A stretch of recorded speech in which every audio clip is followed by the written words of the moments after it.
ونستغفره ونعوذ بالله من شرور أنفسنا ومن سيئات أعمالنا من يهد الله فلا مضل له ومن يضلل هادي له ونشهد أن لا إله إلا الله وأشهد أن سيدنا وسندنا وحبيبنا وحبيب طبيبنا وطبيب قلوبنا مولانا محمدا عبده ورسوله أما بعد فقد قال الله تعالى في كلامه المجيد وفرقانه الحميد لا تشرك بالله إن الشرك لظلم عظيم إلى آخر الآية আলহামদুলিল্লাহ সমস্ত প্রশংসা আদায় করছি সেই মহান আল্লাহ তাআলা দরবারে, যে মহান আল্লাহ তাআলা আজকে এই খোলা ময়দানে কোরআনের কথা বলার সুযোগ করে দিল। সেজন্য সকলে শুকরিয়া আদায় করছি, সকলে বলছি আলহামদুলিল্লাহ।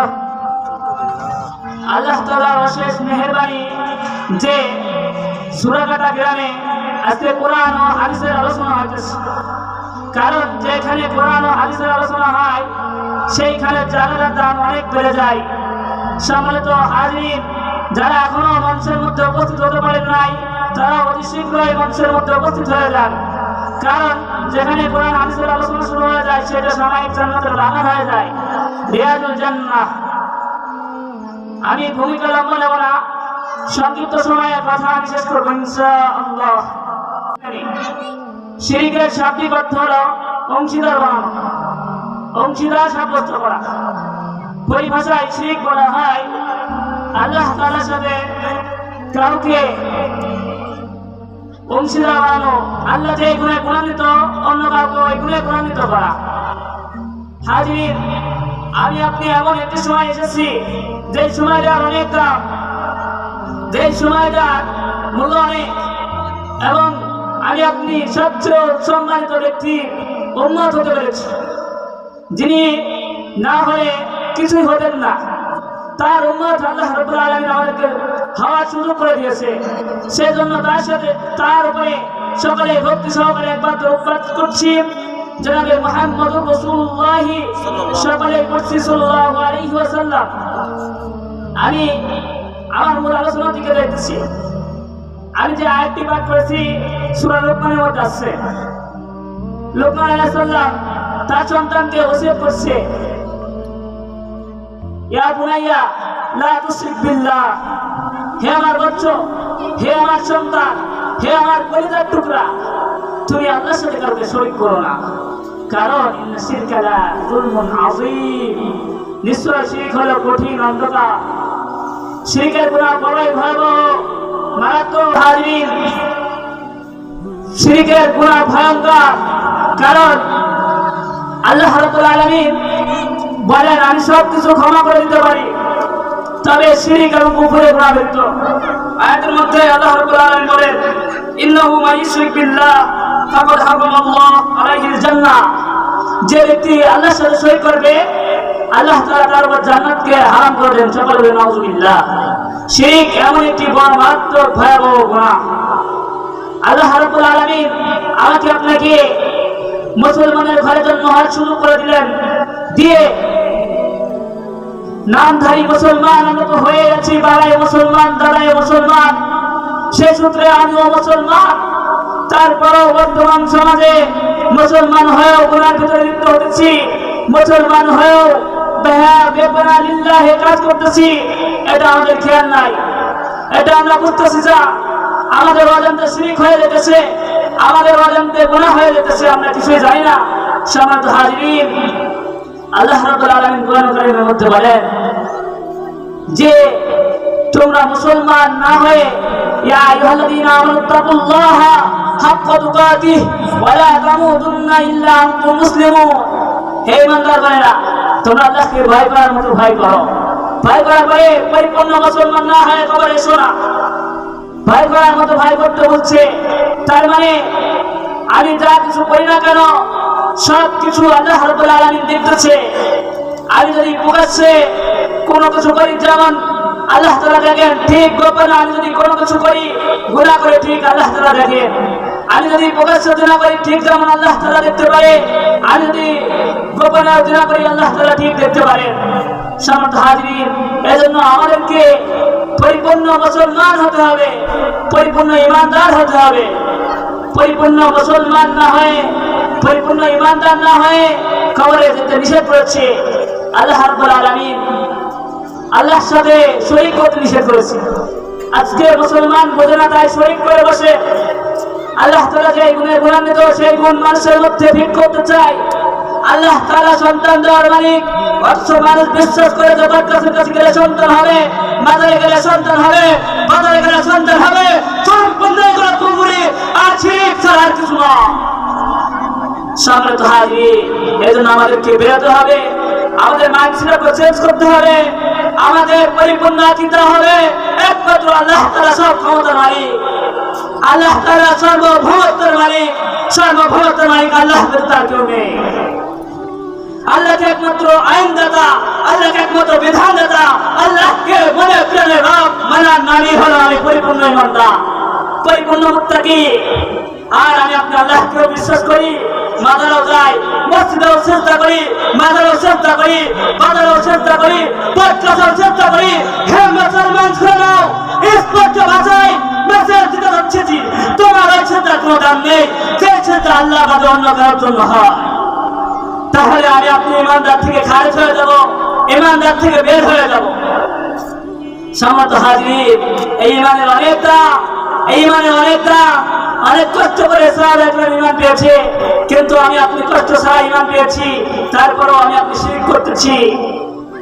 সম্মানিত হাজির, আল্লাহ রাব্বুল আলামিন যে কাজ নিষেধ করেছেন, বর্তমান সমাজে সেই কাজের মধ্যে লিপ্ত হয়ে গেছে। যে ঈমান আনতে আল্লাহ রাব্বুল আলামিন আদেশ করেছে, আজকে আফসোস আর দুঃখ ভরা হৃদয় নিয়ে আপনাদের সামনে কথা বলতে হয়। আমি মুসলমানের ঘরে জন্ম নিয়েও আজকে পরিপূর্ণ 100% ঈমানদার হতে পারছি না। পরিপূর্ণ 100% কেউ বুকে হাত দিয়ে বলতে পারবে না আমি পরিপূর্ণ ঈমানদার। সম্মানিত হাজির, এজন্য আমাকে আপনাকে আপনার ঈমানকে খাঁটি করতে হবে, শিরক থেকে বের হয়ে আসতে হবে। ঈমানের কথা এ সম্পর্কে আমি সংক্ষিপ্ত একটা কথা বলতেছি।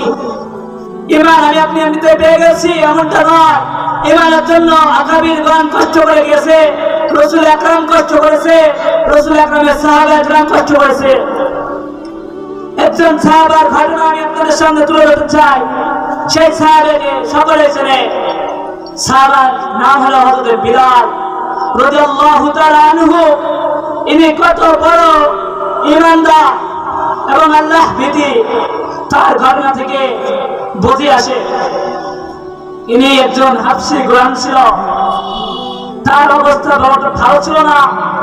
তার পরিবারের অধীনস্থ লোকরা গোলামি করেছে, তিনিও গোলাম হয়েছে। তার মনে ছিল উমাইয়া ইবনে খালফ।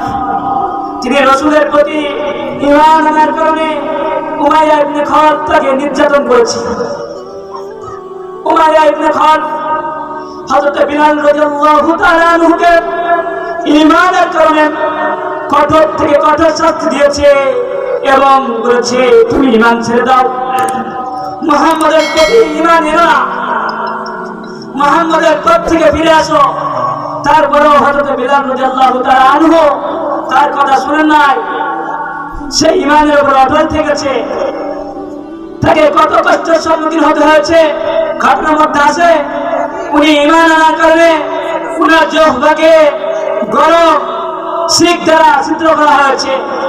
উনি ঈমান আনার কারণে উত্তপ্ত বালুর মধ্যে শুইয়ে দেওয়া হয়েছে, বুকের উপরে পাথর চাপিয়ে দেওয়া হয়েছে। সেজন্য ঈমান তার আনতে গিয়ে কষ্ট করেছে। আর আমি আপনি আজকে ঈমান আনার পরেও মুশরিক হয়ে যাচ্ছি, আল্লাহর সাথে শিরক করতেছি, আল্লাহর সাথে অংশীদার বানাইতেছি। অথচ কোরআনের মধ্যে আল্লাহ রাব্বুল আলামিন বলেন ইন্না শিরকা লাযুলমুন আযীম, নিশ্চয় শিরক হলো কঠিন ভয়াবহ গুনাহ এবং অন্ধকার। আজকে শিরক থেকে আমাকে বেরিয়ে আসতে হবে। বর্তমান সমাজের দিকে তাকালে গুনাহে ভরপুর, বর্তমান সমাজে মসজিদের চেয়েও মাজারের সংখ্যা বেশি হয়ে যেতেছে। মসজিদে লোক পাওয়া যায় না, অথচ মাজারের লোকের ঠেলায় মাজারে জায়গা দিতে পারে না। আজকে মসজিদের মুসল্লি হয় না, ঠিক অনুরূপ ভাবে মসজিদে না যেয়ে সকালে মাজারে যেতে শুরু করেছে। বট গাছের নিকটে যেতে চেয়েছে, তাদের আকিদা হয়ে গেছে যে বট গাছ সন্তান দিতে পারে, মাজার সন্তান দিতে পারে, পীর বাবা সন্তান দিতে পারে, অথচ আল্লাহ রাব্বুল আলামিন সন্তান দেওয়ার মালিক। এই বিশ্বাস আমাকে আপনাকে রাখতে হবে, এই বিশ্বাসের উপরে অটল থাকতে হবে। সম্মানিত হাজির, সর্বশেষ একটাই কথা আমার থাকবে, সেই কথা হলো আমি আপনি মুসলমানের ঘরে জন্ম নিতে পেরেছি, এই জন্য যেমন সৌভাগ্যবান আল্লাহ রাব্বুল আলামিন মুসলমানের মধ্যে ঘরে জন্ম দেওয়ার মধ্যে শুধু কামিয়াবি রাখে নাই, বরং মুহাম্মদ সাল্লাল্লাহু আলাইহি ওয়াসাল্লাম এর ঈমান এর আমলের উপরে জিন্দগি গড়ার জন্য নির্দেশ দিয়েছে। কারণ আল্লাহ রাসূলের আদর্শ সম্পর্কে আমাকে আপনাকে পরিপূর্ণ বিশ্বাস রাখতে হবে, পরিপূর্ণ ঈমান রাখতে হবে, পরিপূর্ণ আকীদা বিশ্বাস আমার আপনার হবে। আল্লাহ রাব্বুল আলামিন এক, মুহাম্মদ রাসূলুল্লাহ হলেন তার রাসূল। সম্মানিত হাজির, সূরা ইখলাসের মধ্যে আল্লাহ রাব্বুল আলামিন পরিচয় তুলে ধরেছে। আমার সময় সংক্ষেপ হওয়ার কারণে আমি ওদিকে যেতে পারবো না, শুধু একটি আয়াত পাঠ করে আপনাদের শোনাতেছি। সূরা ইখলাসের মধ্যে আল্লাহ রাব্বুল আলামিন বলেন, কুল হুয়াল্লাহু আহাদ। হে নবী, আপনি বলুন আল্লাহ তাআলা এক, তার দ্বিতীয় তার কোনো শরীক নেই। আল্লাহুস সামাদ, তার কোনো শরীক নেই। সম্মানিত হাজির, সূরা ইখলাসে যদি আমি আপনি যদি লক্ষ্য করতে পারি, সূরা ইখলাস এর পরিচয় আমি আপনি যদি জানতে পারি, তাহলে আমি আপনি কামিয়াব হয়ে যাব। সূরা ইখলাসের অনেক ফজিলত আছে, সেই ফজিলত আমি আপনাদের সামনে বলে শেষ করতে পারবো না। সংক্ষিপ্ত একটা ফজিলত বলে বিদায় নেব। সেই ফজিলতটি হলো, আল্লাহ রাসূল ইরশাদ করেন, কোন ব্যক্তি যদি একবার সূরা ফাতিহা পাঠ, সূরা ইখলাস পাঠ করে 10 পারা কোরআন খতমের সওয়াব আল্লাহ রাব্বুল আলামিন তাকে দিয়ে দেন। যখন দ্বিতীয়বার পরে তখন 20 পারা কোরআন খতমের সওয়াব থেকে দেন। যখন 3 বার পরে তখন 30 পারা কোরআনের খতম আল্লাহ রাব্বুল আলামিন তার আমলনামায় লিখে দেন। শুধু তাই নয়, এমন করে একবার দুবার করতে করতে যখন একটি বান্দা 10 বার সূরা ইখলাস পাঠ করবে, আল্লাহ রাব্বুল আলামিন তার জন্য জান্নাতের মধ্যে একটি বালাখানা তৈরি করে দেবে। সম্মানিত হাজির, সূরা ইখলাস বর্ণনা মাত্র 4টি আয়াত। আমরা সকলে আমার আপনার জীবনে সূরা ইখলাস যেন ধারণ করতে পারি, আল্লাহ রাব্বুল আলামিন সে তৌফিক দান করুন। ওকে দাওয়ানা আলহামদুলিল্লাহি রাব্বিল আলামিন। আসসালামু আলাইকুম ওয়া রাহমাতুল্লাহি ওয়া বারাকাতুহু।